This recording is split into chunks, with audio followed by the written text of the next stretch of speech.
arrested for enforcing Sharia law demands return of his property. Judge has a much better idea. When you hold an outrageous set of beliefs, there's a pretty good chance you have a warped interpretation of the things that you're entitled to. We can apply that little nugget of wisdom to all sorts of situations. For example, if you subsist on the government dole when you're perfectly capable of working and sustaining yourself, you probably think that there's absolutely nothing wrong with that. The fact that reality says otherwise likely never enters your mind. Your belief that you are entitled to receive money for doing nothing outweighs everything else. That's just one example of how bizarre a set of beliefs can lead to unrealistic expectations of what the world owes you. We can find another one if we take a look at those that subscribe to the principles of Sharia law. Those that believe in the incomprehensible tenets preached by this form of law think there's nothing wrong with it. After all, if our faith says that it's okay, then everything must be perfectly fine. Reality tells everyone else otherwise. Those that believe in Sharia law see the world very differently than the rest of us, and those beliefs can lead them to commit some unconscionable actions with nary a thought given to the consequences. There's plenty of disturbing examples of that, and we have another one to share.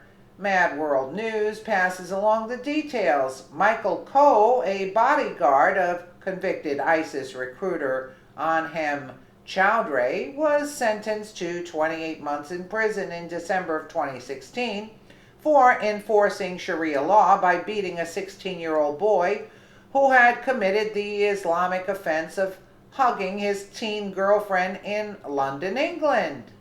Hugging. Disturbingly, Coe was just as devout and entitled after entering his cell as he was when he was strong-arming schoolboys for innocent public displays of affection. Knowing that police had confiscated over $12,000 in cash he had allegedly saved for a suspicious vacation to the Middle East, Coe demanded that the court release his money so that he could collect it once he gets out of prison. Unfortunately for him, he received an incredibly humiliating response. Coe is a devout Muslim that feels Sharia law is perfectly normal. As such, he seems to think that anyone that disagrees with it is wrong and must be dealt with to teach them the error of their ways. He brought that line of thinking into the courtroom, but he wound up having an incredibly rude awakening. After demanding the court release his $12,000, Judge Vanessa Baratzer responded to Coe by informing him that the money now belongs to the court because she believes he would use it to fund Islamic terrorism, the Evening Standard reports. The response is exceptionally humiliating to Coe, considering that the judge is a non-Muslim and a woman, which the Quran explains must hold no authority over Muslim men, and because she has now taken control of impressive pocket change he collected. In addition to refusing his ridiculous demands, the judge would take the time to give him a very public dressing down in the courtroom. You saw two young people behaving as young people lawfully and frequently do in every town and every street across the country, Judge Michael Glendhill, QC, said.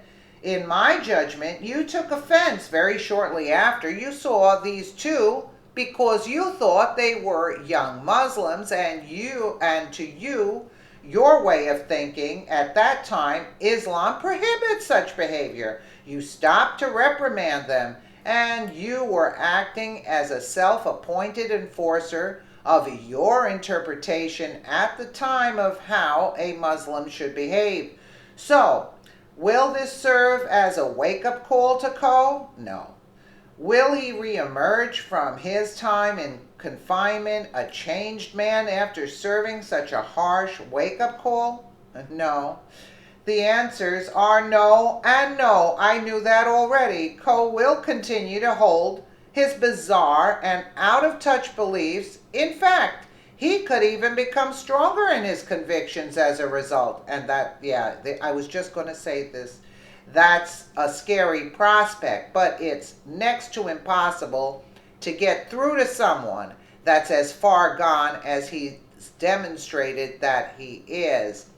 Flashing back to our example of those that live on the dole when they can easily do otherwise, we all know how frustrating that can be.